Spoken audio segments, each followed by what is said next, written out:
అనంత కరుణామయుడు అపార కృపాశీలుడైన అల్లాహ్ పేరుతో ప్రారంభిస్తున్న సూర్య అల్-హజ్ 10వ రుకు 128వ వివరణ. జిహాద్ అంటే ఉద్దేశం కేవలం హితాల్ యుద్ధం మాత్రమే కాదు. ఈ పదం కృషి, సంఘర్షణ, నిరంతర పరిశ్రమ, ప్రయత్నం అనే భావంలో ప్రయోగించబడుతుంది. ఇంకా జిహాద్, ముజాహిద్ అన్న పదాలలో ప్రతిఘటించే కొన్ని శక్తులను ఎదిరించి కృషి సల్పడం అనే భావం ఇమిడి ఉంది. దీనికి తోడుగా ఫిల్లాహ్, అల్లాహ్ మార్గంలో అనే నిబంధన ఈ కృషి భావాన్ని నిర్దిష్టపరుస్తుంది.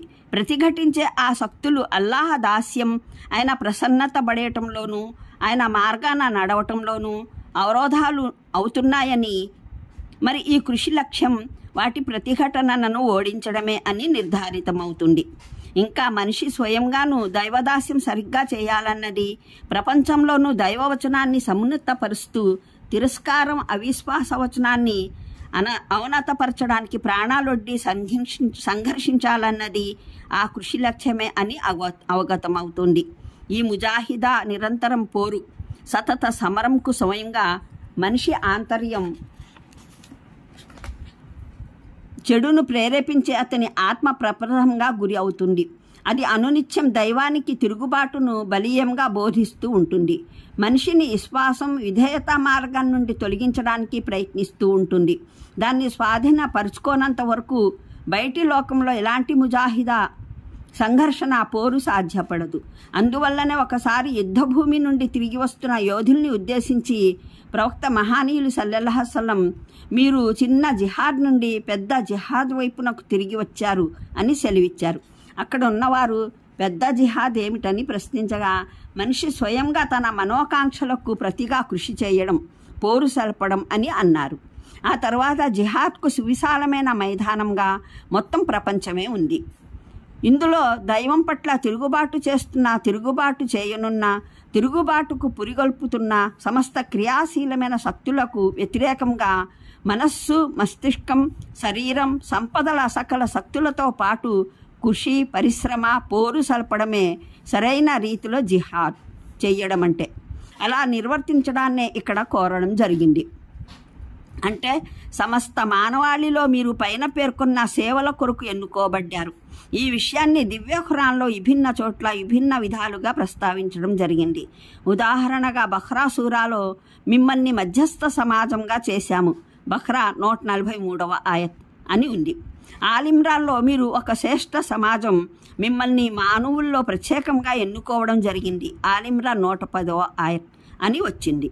ఇక్కడ ఒక విషయాన్ని స్పష్టపరచడం, హెచ్చరించడం భావ్యమని భావిస్తున్నాము.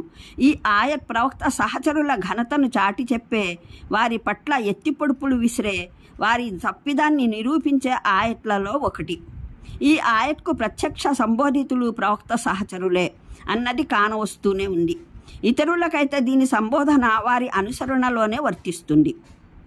అంటే పూర్వపు సముదాయాల ధర్మవేత్తలు, పరిసయ్యులు, పోపులు విధించిన అనవసరపు బంధనాలన్నింటినీ తొలగించి మీ జీవితాలకు శిక్షణనివ్వడం జరిగింది. ఇక్కడ ఆలోచన చింతనలపైన శాస్త్రీయ పురోగతికి అవాంతరం కాగల ఏ విధమైన ప్రతిబంధకాలు లేవు. క్రియాశీల జీవితంలోనూ నాగరిక, సామాజిక అభివృద్ధికి అవరోధంగా పరిణమించే కట్టుబాట్లు లేవు. ఒక సరళమైన, సులువైన శాసనం మీకు ప్రసాదించడం జరిగింది. దాన్ని గ్రహించి మీరు ఎంతగా పురోగమించదలిస్తే అంతగా సాగిపోవచ్చు.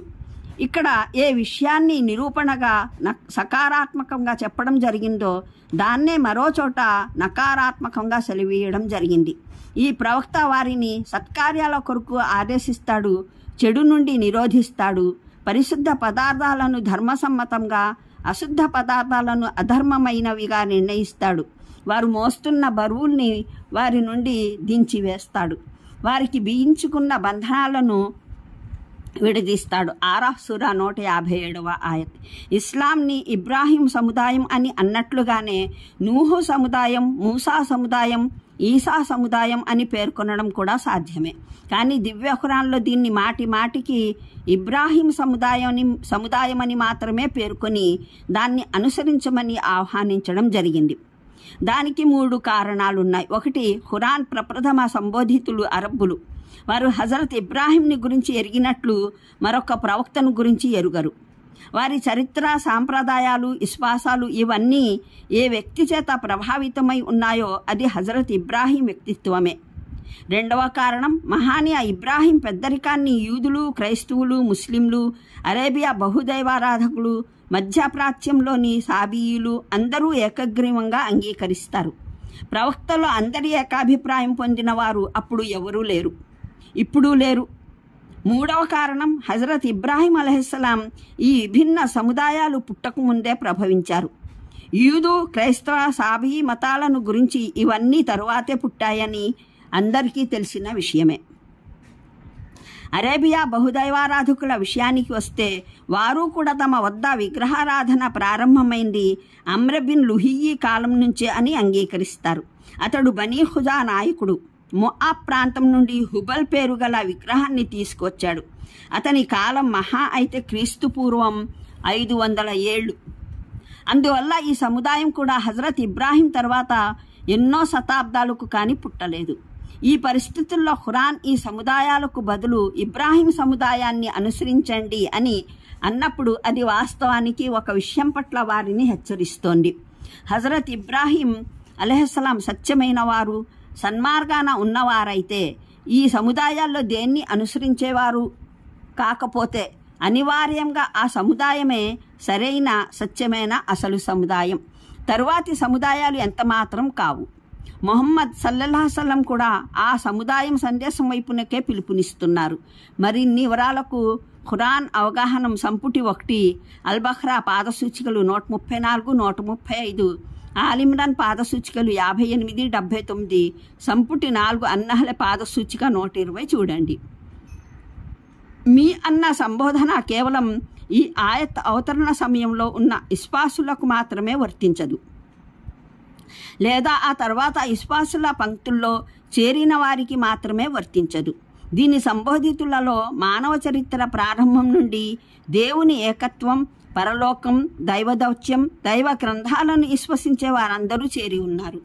ఉద్దేశం ఏమిటంటే ఈ సత్య సముదాయాన్ని విశ్వసించేవారు మునుపు కూడా నూహును నమ్మేవారు, ఇబ్రాహీంను నమ్మేవారు, మూసాను నమ్మేవారు, మసీహే క్రీస్తును నమ్మేవారు క్రైస్తవులు. తదితర పేర్లతో పిలువబడేవారు కూడా వారందరి పేరు కూడా ముస్లిం, దేవుని విధేయులు, ఆజ్ఞాబద్ధులు అన్నదే. నేడు కూడా వారు మొహమ్మద్ని అనుసరించేవారు మహమ్మదీయులు కారు, ముస్లింలే. ఈ మాటను అర్థం చేసుకోలేకపోవడం చేత జనం ఈ ప్రశ్నను ఒక్క చిక్కుముడిగా నుడికట్టుగా చేసుకున్నారు. మొహమ్మద్ సల్లల్లాహు అలైహి వసల్లం అనుయాయులకు ఖురాన్కు పూర్వం ఏ గ్రంథంలో ముస్లింలుగా పేరు పెట్టడం జరిగింది అని ఆశ్చర్యపోయారు. వివరాలకు చూడండి ఖురాన్ అవగాహనం సంపుటి 1 అల్-బఖ్రా పాదసూచిక 144. దీనికన్నా సవిశదంగా ఈ విషయాన్ని మేము మా చిరుపుస్తకం సాక్ష్యం మానవాళి సమక్షంలో చర్చించాము. మరో మాటలో చెప్పాలంటే అల్లాహ్ ఆధారాన్ని పటిష్టంగా పట్టుకోండి, మార్గదర్శకత్వం, జీవిత నియమావళికి కూడా ఆయన ద్వారానే గ్రహించండి, ఆయన విధేయతనే పాటించండి, ఆయనకే భయపడండి, ఆయనపైనే ఆశలు పెట్టుకోండి, సహాయం కొరకు ఆయన సమక్షంలోనే చేయి చాపండి, ఆయనపైనే భారం మోపండి, మీ నమ్మకాలకు ఆధారంగాను ఆయన ఉనికినే ఎన్నుకోండి అని భావం. అనంత కరుణామయుడు అపార కృపాశీలుడైన అల్లాహ్ పేరుతో ప్రారంభిస్తున్న సూర అల్-హజ్ 10వ రుకు 128వ వివరణ. జిహాద్ అంటే ఉద్దేశం కేవలం హితాల్, యుద్ధం మాత్రమే కాదు. ఈ పదం కృషి, సంఘర్షణ, నిరంతర పరిశ్రమ, ప్రయత్నం అనే భావంలో ప్రయోగించబడుతుంది. ఇంకా జిహాద్, ముజాహిద్ అన్న పదాలలో ప్రతిఘటించే కొన్ని శక్తులను ఎదిరించి కృషి సల్పడం అనే